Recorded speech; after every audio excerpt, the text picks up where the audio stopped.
Hi, Mark T. the Handyman here. Today I'm going to show you why you got your AO fault on your Hayward pool heater and how you can fix it.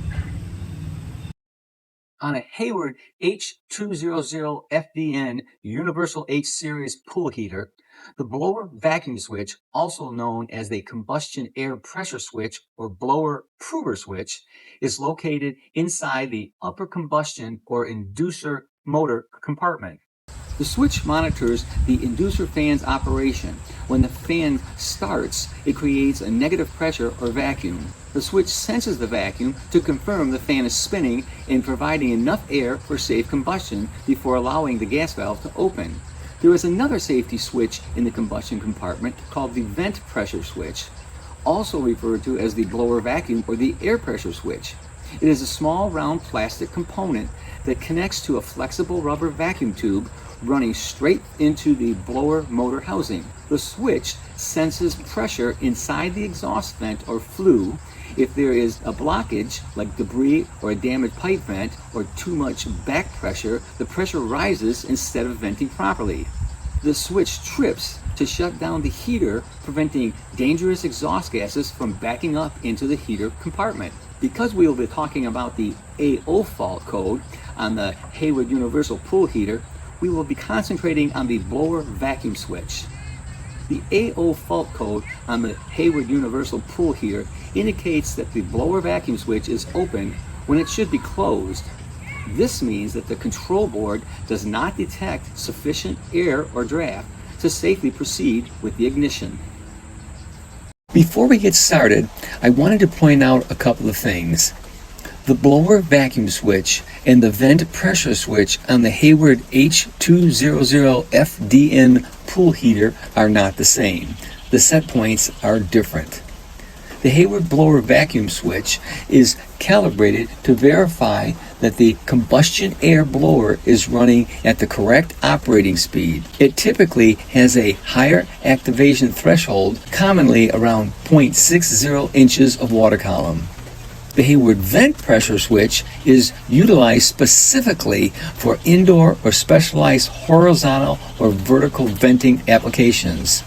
It monitors back pressure or draft in the flue or chimney and operates on a lower differential set point, frequently about 0.50 inches of water column or lower, so that it closes before the primary blower switch during normal operation.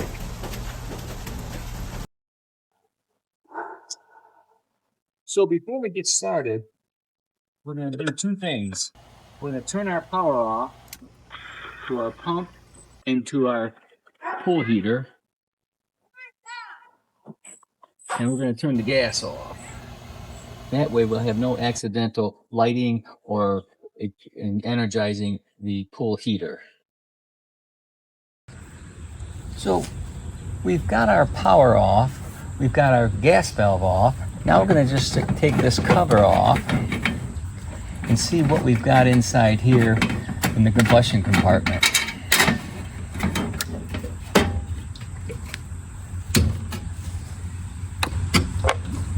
What we'll be looking for are any kind of loose wire connections or burnt or damaged or vacuum hoses that aren't connected properly or have varmint make a nest in there. Look for kinks or splits or leaks of any kind. You have two different pressure switches up there. There's one way up here that we'll get a picture of later, and that's the blower vacuum switch. And then right here, you can see it a little bit better, and that's the vent pressure vacuum switch. We're going to be concentrating on the blower vacuum switch. That's what initiates the AO alarm. So what we want to do, like I say, we want to just check the wiring, make sure that everything's okay. We'll check the voltage for the motor itself to make sure that that's a nice solid connection.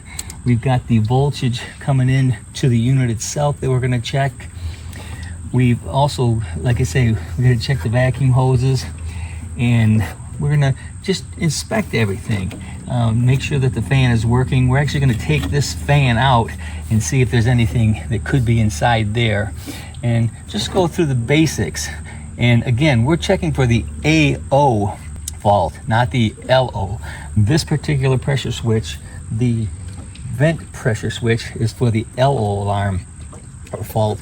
And this pressure switch up here, the blower vacuum switch, is for the AO fault. So everything looks pretty good right here. You know, I got a little bit of grass in there, but that's no big deal.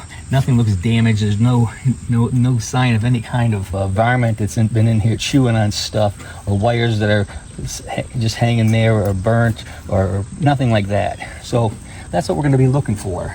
And like I said, after we check all of this, we're going to check the voltage too. It might sound silly, but sometimes the voltage from this little box up to there gets interrupted. So once again, we've got our two pressure switches.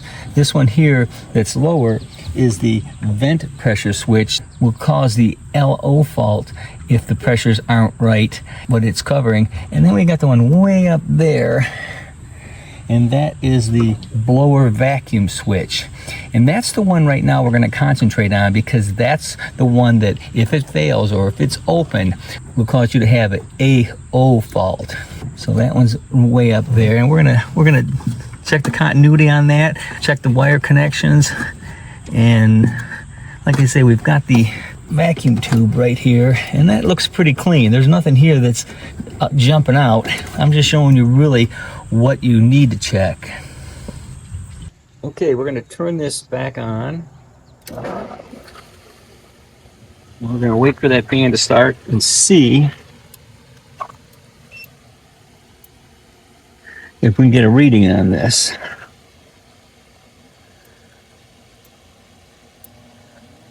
Here's our fan, and there's our switch engaging. So you know your switch is working.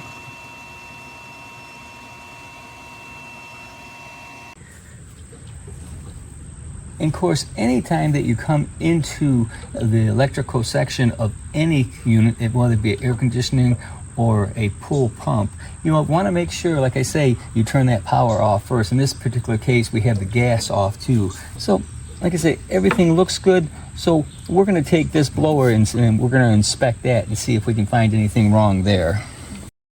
So now what we are going to do is remove the combustion blower fan assembly. What we need to do is we need to disconnect the power at the wire harness. Next, remove the 4 screws that hold the blower assembly in place. Once we get the screws out and the wires disconnected, the combustion blower comes out fairly easy. What we want to do is just examine the blower assembly to see if the wheel spins. Is there anything like a small rodent that got caught in the blower assembly, or maybe some leaves or some crud that has accumulated over time? Next, we are going to take off the cover to the blower to see if anything is inside the blower wheel itself. We do that by removing these 4 screws right here. As you can see, there is nothing in there. It's pretty clean, and that's what we're looking for. So one of the tasks while doing the inspection or the check for the AO code is to check the power to make sure that it's the correct power coming in. Here's where we're getting our power from our disconnect, and this is where it comes out. So we're going to take this out. Right now the power is off, and we're going to take our 2 leads and check the power. We've got our voltmeter switch to volts, and we're going to turn the power back on.